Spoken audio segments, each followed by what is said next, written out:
पहले भाग में विट्ठल पंत और रुक्मणी बाई का विवाह एक सुखी जीवन की शुरुआत करता है, लेकिन वैराग्य के कारण विट्ठल पंत संन्यास ले लेते हैं। काशी में गुरु दीक्षा लेने के बाद जब सत्य सामने आता है तो गुरु उन्हें गृहस्थ जीवन में लौटने का आदेश देते हैं। घर वापसी पर समाज उनका बहिष्कार कर देता है और वे कठिनाइयों के जीवन बिताते हैं। इसी संघर्ष के बीच 4 दिव्य पुत्र संतों का जन्म होता है। कथा संत ज्ञानेश्वर महाराज की भाग 2।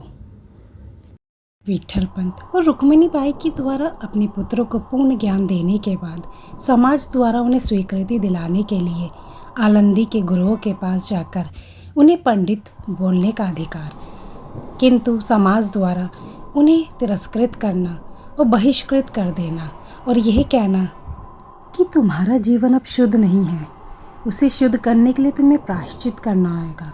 और वह प्रायश्चित था मृत्यु, जल समाधि, जिसे विट्ठल पंत और रुक्मणी जी ने स्वीकार किया और एक रात बालकों को छोड़ के वह घर से बाहर निकल गए। भारी मन से लेकिन धर्म की मर्यादा को निभाने के लिए विट्ठल पंत और रुक्मणी बाई इंद्रायणी नदी की ओर बढ़े।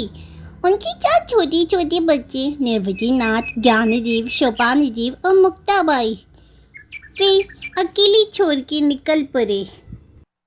दोनों के हृदय में केवल एक ही बात थी कि उनके बच्चों पे भगवान कृपा करे। इतना कहकर वे धीरे धीरे नदी में उतर गए और उन्होंने सूर्य देव को प्रणाम किया और हृदय में अपने बालकों का स्मरण कर लिया, क्योंकि उन्हें लगता था कि शायद उनके इस कठिन निर्णय और प्रायश्चित से समाज उनके बालकों को स्वीकार कर ले। और यही सोचकर लहरों ने उन्हें अपने भीतर समा लिया सदैव के लिए। उस दिन चारों बच्चे अनाथ हो गए। कुछ समय तक बच्चों को समझ ही नहीं आया कि उनके माता पिता वापस क्यों नहीं आए। वे ईश्वर के समक्ष बैठ के उनके आने की कामना करने लगे कि वे शीघ्र आए। हृदय में एक अलग सी वेदना तो थी, किंतु इस बात का अंदाजा ना था कि माता पिता ने प्रायश्चित किया है। लेकिन जब सच्चाई सामने आई तो उनका पूरा संसार टूट गया हो। निवृत्ति ने अपने आंसू रोकते हुए अपने छोटे भाई बहनों को संभाला। उन्हें दृढ़ शब्दों में कहा, हमें ही मजबूत बनना होगा।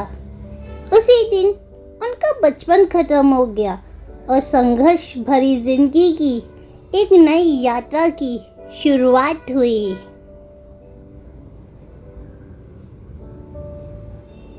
वही दूसरी ओर भिक्षा और अपमान का जीवन। जीवित रहने के लिए चारों बच्चों को भिक्षा मांगनी पड़ी। वे गांव-गांव जाती, दरवाजा पर दस्तक देती, लेकिन जैसे ही लोग उन्हें पहचानते दरवाजे बंद कर लेते। इनसे दूर रहो, ये अपवित्र है, ऐसे कठोर शब्द उनके कानों में रोज गूंजते। भूख से व्याकुल शरीर, अपमान से भरा मन, फिर भी उनके चेहरे पर एक अजीब सी शांति बनी रहती थी। मुक्ताबाई अपने भैया से पूछती कि भैया हमारे साथ ऐसा क्यों हो रहा है, तो निवृत्ति नाथ जी उन्हें कहते, ईश्वर है, वे सब संभाल लेंगे। और इस तरह अगर कोई दूसरा भिक्षा देना भी चाहता तो कोई और उसे देने ना देता, उसे मना कर देता कि ये अपवित्र है, इन्हें कोई भिक्षा मत दो, ना कोई इन्हें छुओ। तभी उसी दिन उनकी सखी राधा, जो उनके चाचा की पुत्री थी, एक उम्मीद की किरण बन सामने आई। इस कठिन समय में उनकी मुलाकात राधा की दयालुता से हुई। उनके हृदय में करुणा भरी थी। वे चुपके चुपके उन्हें भिक्षा देने आई थी।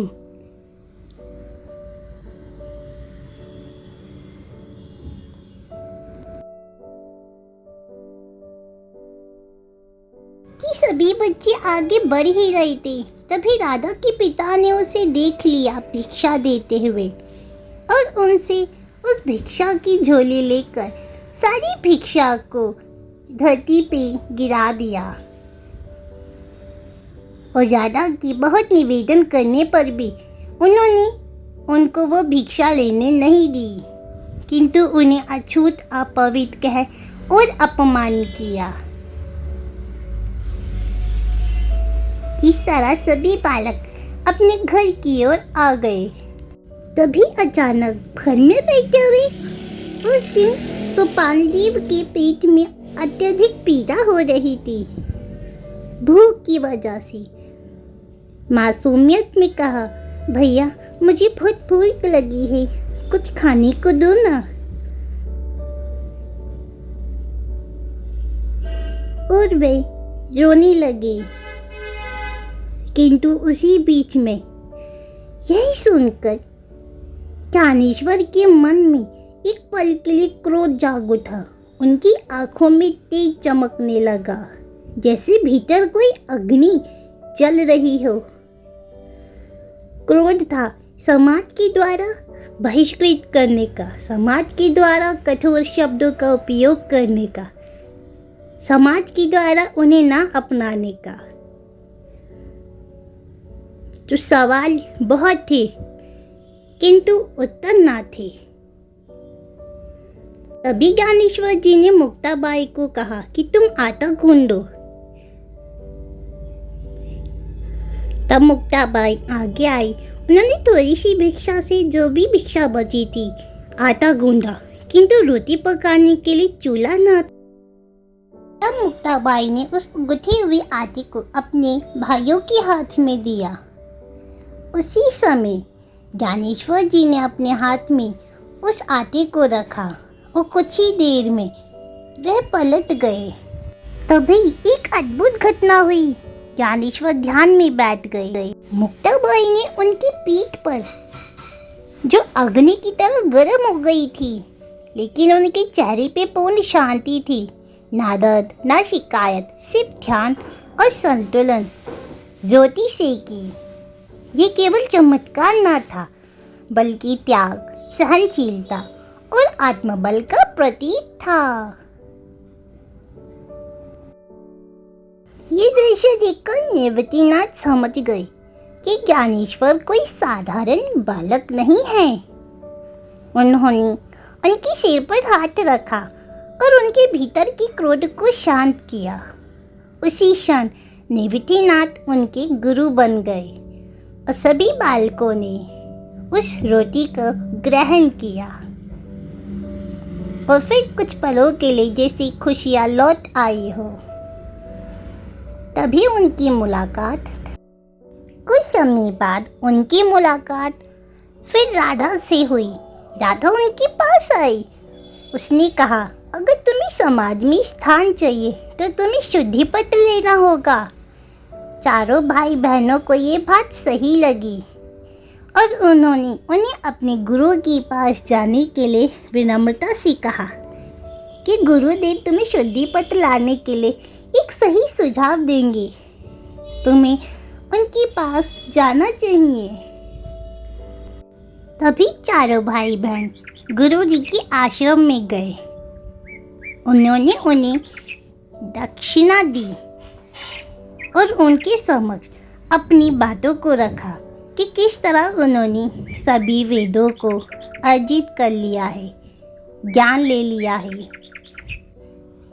उन्होंने कहा, अब हमें शुद्धि पत्र की आवश्यकता है जिससे ये प्रमाण कर सके कि हम पंडित हैं, हम जन्म और कर्म दोनों से पंडित हैं।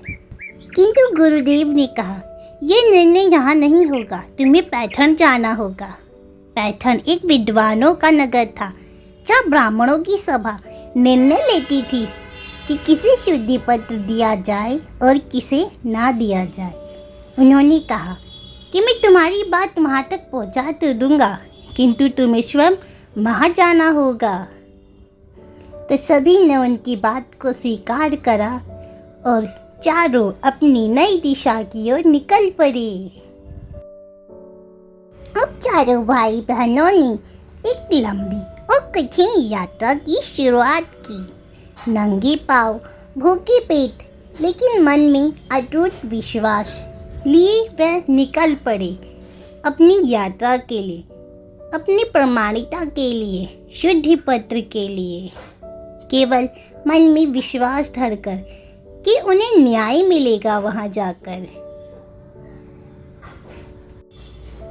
कई जंगलों से गुजरे, धूप धूल सहन की ठंडी रातें, खुली आसमानों के नीचे धीरे धीरे पैठन की ओर चलते रहे, आगे बढ़ते रहे। मन में विश्वास केवल ईश्वर के प्रति था कि वे उनके साथ न्याय अवश्य करेंगे। उनके माता पिता का त्याग बेकार न जाएगा। कई रातें उन्होंने आसमान के नीचे बिताई, ठंड में भी।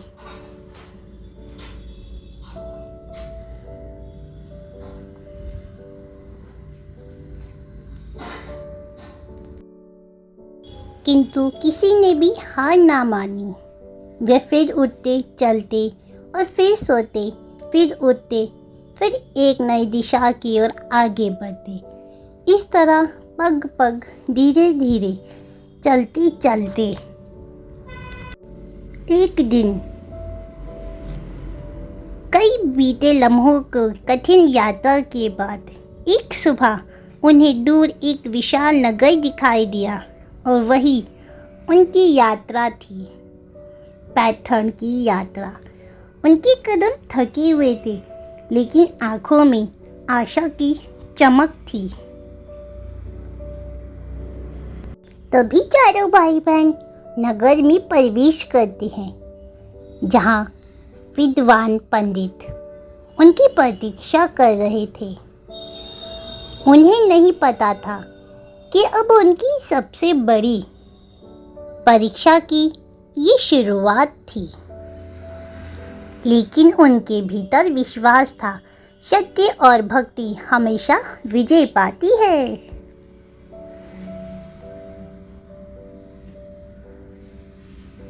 उन्होंने सभी विद्वानों को नतमस्तक होकर प्रणाम किया और अपनी बात उनकी समक्ष रखी। इस तरह आगे की कहानी के लिए हमारे साथ जुड़ी रही। और इस कहानी से हमें सीख मिली, जीवन में चाहे कितनी भी कठिनाइयाँ आए, सच्ची भक्ति और विश्वास कभी हार नहीं मानते। चैनल को लाइक और सब्सक्राइब ज़रूर करें। धन्यवाद।